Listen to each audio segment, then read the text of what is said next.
ছোট্ট গ্রামটি ছিল নদীর পাড়ে, নাম কাশিমপুর।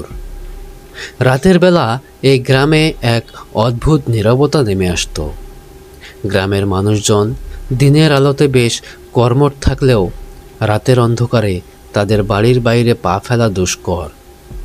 কারণ বহুদিন ধরে শোনা যেত এক ভৌতিক গল্প, নদীতে নাকি থাকে এক মেছো ভূত। নাম শুনলেই হাসি পেত, কিন্তু যারা রাতের বেলা নদীর ধারে গিয়েছে তারা আর ফিরে আসেনি। কেউ কেউ বলতো তারা ভোরবেলা নদীর পাশে মাছ ধরা নৌকায় রক্তের দাগ দেখতে পেয়েছে। মহেন্দ্র আর রতন গ্রামের দুই বন্ধু, জীবিকা নির্বাহ করত মাছ ধরে। তারা এই ভূতের গল্প শুনে তেমন পাত্তা দিত না। একদিন সন্ধ্যায় তারা ঠিক করল নদীতে রাতের বেলা মাছ ধরবে। মহেন্দ্র বলল, শুনিস রে রতন, মেসোভূত বলে কিছু নেই। মানুষজন অহেতুক গুজব ছড়ায়।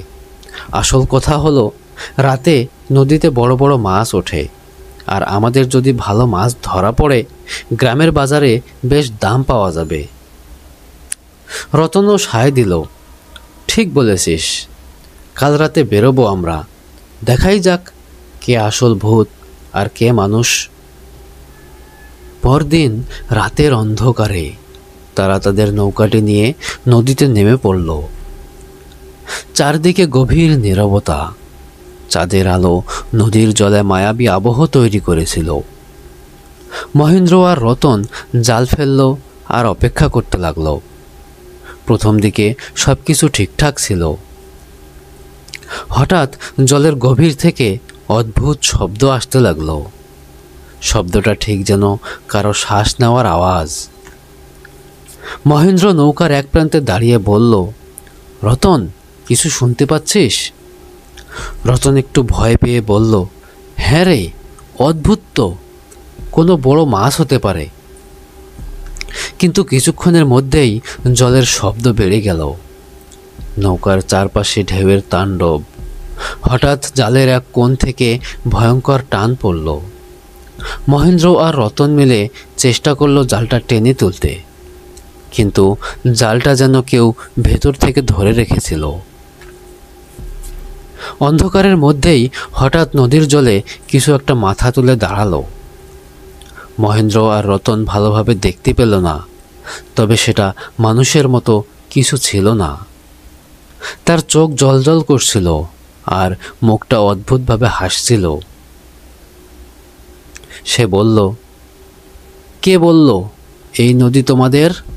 এই জল আমার, আর এই মাছও আমার। রতনের গলায় কথা আটকে গেল। মহেন্দ্র শক্তভাবে বলল, তুই কে, কি চাস? জলের সেই ছায়ামূর্তি উত্তর দিল, আমি সেই অভিশপ্ত আত্মা যে এই নদীর গভীরে বাস করি। এক সময় আমি ছিলাম কাশিমপুরের এক জেলে। একদিন লোভের কারণে আমি বড় মাছ ধরতে গিয়ে এই নদীতে ডুবে মরি। এখন আমি এই নদীর রক্ষক। এখানে কেউ মাছ ধরতে পারবে না। যারা ধরতে আসে তাদের আমি আমার জগতে নিয়ে যাই। মহেন্দ্র বুঝতে পারল তারা বিপদে পড়েছে। সে রতনকে বলল, তাড়াতাড়ি নৌকা সরা, পালাতে হবে। রতন পাগলের মতো দাঁড় বাইতে লাগলো, কিন্তু যতই তারা এগোতে চায় নৌকা ততই স্থির হয়ে যায়। মনে হলো অদৃশ্য কোনো শক্তি নৌকাটাকে ধরে রেখেছে। এরপর সেই ভূত তাদের দিকে এগিয়ে আসতে লাগলো। তার হাত নদীর জলে ছুঁয়ে উঠল। যেখানে সে হাত রাখে সেখানেই জল ফুটতে শুরু করে। রতন চিৎকার করে বলল, মহেন্দ্র, আমরা কি করব? এ তো আমাদের ছাড়বে না। মহেন্দ্র বুদ্ধি করে নিজের কাছে থাকা একটা ছোট্ট প্রদীপ জ্বালিয়ে বলল, এই নদী মানুষের, তুই অভিশপ্ত হতে পারিস, কিন্তু আমাদের কাজ আটকাতে পারবে না। ভূতটা হাসল।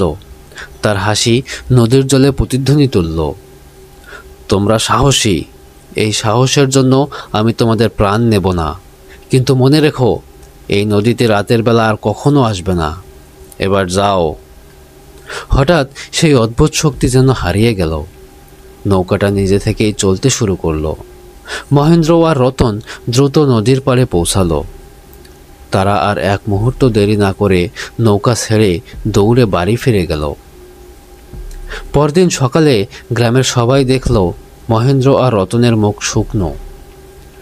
তারা আর কাউকে কিছু বলল না, কিন্তু নদীর গল্প শোনানোর সময় তাদের চেহারা পাল্টে যেত। তারপর থেকে কাশিমপুরে কেউ আর রাতের বেলা নদীতে পা রাখেনি। আর মহেন্দ্র ও রতন তারা বুঝেছিল, কিছু রহস্যের সম্মুখীন হওয়া মানেই তাকে জয় করা নয়, কিছু জিনিসের প্রতি সম্মান দেখানোই শ্রেয়।